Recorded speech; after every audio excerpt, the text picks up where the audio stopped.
Halo adik-adik semua, perkenalkan nama kakak Leni dari Stikes Bina Usada Bali. Nah, di sini saya akan menjelaskan pada kalian tentang apa sih kekerasan seksual itu. Sebelum itu, kalian perlu tahu bahwa kasus kekerasan seksual pada anak usia 5 tahun ke belakang terjadi sekitar 6 dari 10 kasus. Wah, banyak sekali ya kasusnya. Di Indonesia sendiri, 4,64% kasus terjadi pada anak-anak normal dan 5,36 kasus terjadi pada anak berkebutuhan khusus.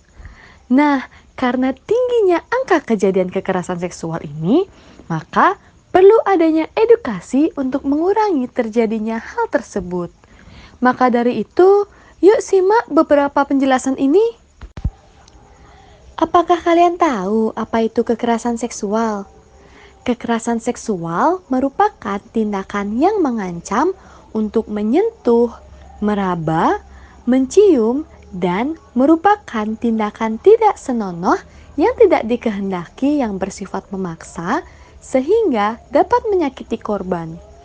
Nah, salah satu bentuk kekerasan seksual yaitu pemerkosaan. Lalu, apa sih yang menyebabkan terjadinya kekerasan seksual? Ada dua faktor yang dapat menyebabkan terjadinya kekerasan seksual, yaitu faktor internal dan faktor eksternal. Faktor internal meliputi faktor biologis, faktor moral, dan faktor kejiwaan. Sedangkan faktor eksternal meliputi media massa, ekonomi, serta sosial budaya.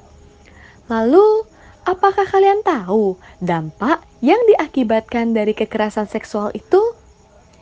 Anak-anak yang mengalami kekerasan seksual, kepercayaan terhadap dirinya sendiri akan berkurang atau merasa tidak percaya diri karena baginya itu adalah hal yang memalukan.